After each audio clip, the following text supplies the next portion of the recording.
Primero que nada, mi nombre es Alan.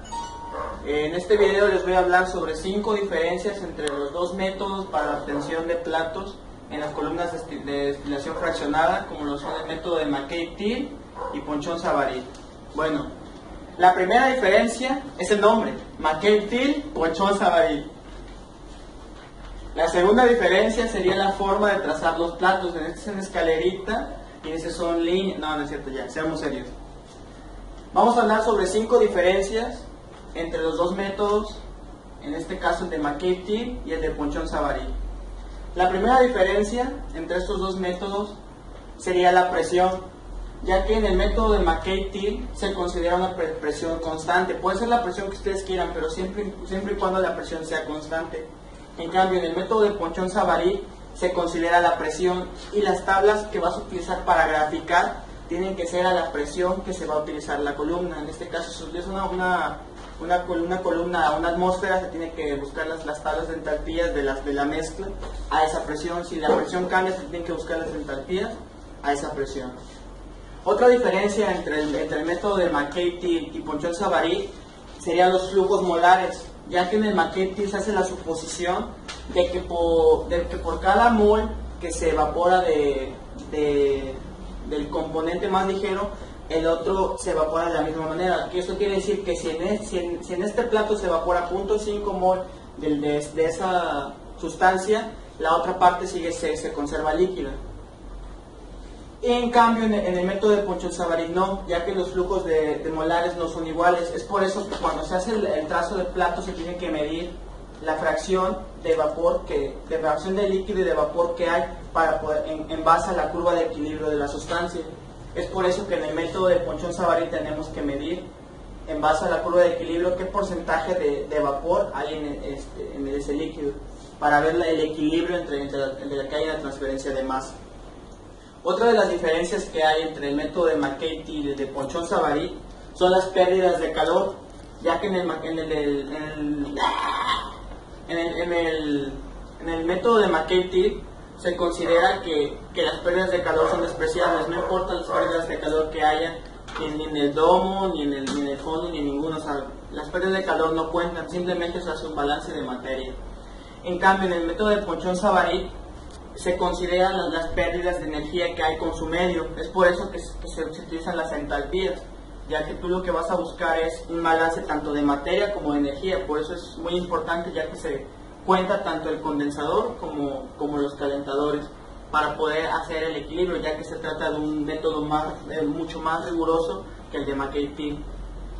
Otra de las diferencias entre el método de McKay-Thiele y Ponchon-Savary son las entalpías, ya que en el método de McKay-Thiele las entalpías solamente nos pueden servir para determinar la fase en la que se encuentra la alimentación, ya que cuando tú puedes recurrir a estos datos cuando no conoces los datos necesarios para calcular la fase en la que se encuentra. Tú puedes recurrir tanto al calor específico como al calor latente y a una entalpía de referencia para poder determinar la fase en la que se encuentra y poder encontrar el ángulo de inclinación de la línea Q para poder terminar de trazar el diagrama de McKay-Thiele. En cambio, en el método de Ponchon-Savary, la entalpía es una parte muy importante del método, ya que como se hace un balance tanto de materia como de energía, necesitamos una magnitud termodinámica que nos relacione, que nos dé la cantidad de energía que hay o que hay en intercambio de un sistema termodinámico, es decir, la cantidad que absorbe un sistema con su entorno. Primeramente, en el método de Ponchon-Savary, las dos líneas que tenemos aquí se trazan en base a las entalpías tanto del líquido como del vapor a una presión determinada. Otra de las formas en que nos puede ayudar la entalpía en un diagrama de Ponchon-Savary es cuando tú no conoces ninguno de estos datos para poder trazar tus gráficas. Tú, en base a los datos de equilibrio, con el calor latente y con el calor específico, puedes determinar estas entalpías que se encuentran en estas líneas, tanto de la fase líquida como de la fase vapor. En este método, al ser más riguroso, es muy necesaria esta variable termodinámica, cosa que en el otro método, al no haber mucha importancia con respecto a la energía, no es muy importante. Solamente, como mencioné anteriormente, nos sirve para la alimentación.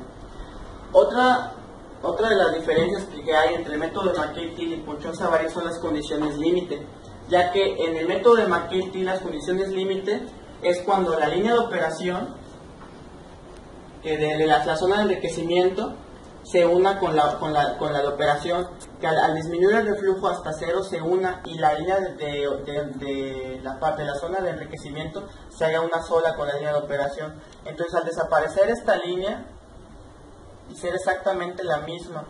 Bueno, tuvimos fallas técnicas, continuemos. En el método de McKay-Thiele y Ponchon-Savary la diferencia también son las condiciones límites que hay en los dos métodos, ya que en el método de McKay-Thiele, cuando la línea de enriquecimiento se une con la línea de apoyo de 45 grados, se puede decir que es un poco difícil determinar. Solamente calcularíamos un determinado plato mínimo, el cual no son las condiciones límite de este método. Cuando la línea de enriquecimiento está trazada con un reflujo, si nosotros vamos disminuyendo el reflujo, va a ir disminuyendo hasta el punto de unirse. Entonces, tanto la línea de enriquecimiento como la de agotamiento se encontrarían en la misma línea de 45 grados. Lo único que nos determinaría podría ser la línea Q, que podría salir en este caso, de este punto, podríamos suponer que es una mezcla, y la cantidad de platos se vería limitada. Y en el método de Ponchon-Savary las condiciones límites son parecidas. Cuando el punto delta D aumenta y sube en el eje de las Y, el punto delta D disminuye.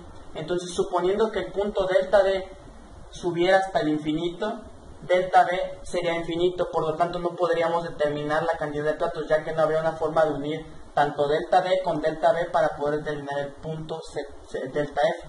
Por lo tanto, suponiendo que delta B fuera infinito, tendiera a infinito, tanto igual de la misma manera delta B, esta línea no existiría. Por lo tanto, la única forma de trazar los platos se limitaría a lo que serían las fracciones de los platos. En este caso, al no existir esta línea, lo único que se podría hacer sería determinar a partir del punto Y1, que sería este, hacer una lectura para poder determinar en base a la curva de equilibrio qué porcentaje tiene y ir determinando la cantidad de platos. Después determinar la siguiente línea, la otra, las diferentes concentraciones, y esto se vería limitado por esta condición, ya que no encontraríamos el punto del delta F para poder unir los platos y nos veríamos limitados a una cantidad determinada de platos. Esa es otra diferencia que se encuentra en estos dos métodos, ya que las condiciones límites tanto de uno como de otro son diferentes. Hay otras condiciones que se pueden considerar, como por ejemplo, ya que en el método de Ponchon-Savary se trata de un balance de materia y energía, podemos hablar sobre las diferencias que hay, ya que en este contamos los calores tanto del condensador como del condensador, ya que puede ser tanto condensador total como condensador parcial, pero eso ya es otra historia. Espero que les haya gustado este video. Cualquier duda, denle like. Si les gustó, si lo entendieron, denle manita arriba. Si no lo entendieron, también. Y pues aquí estamos para ayudarles.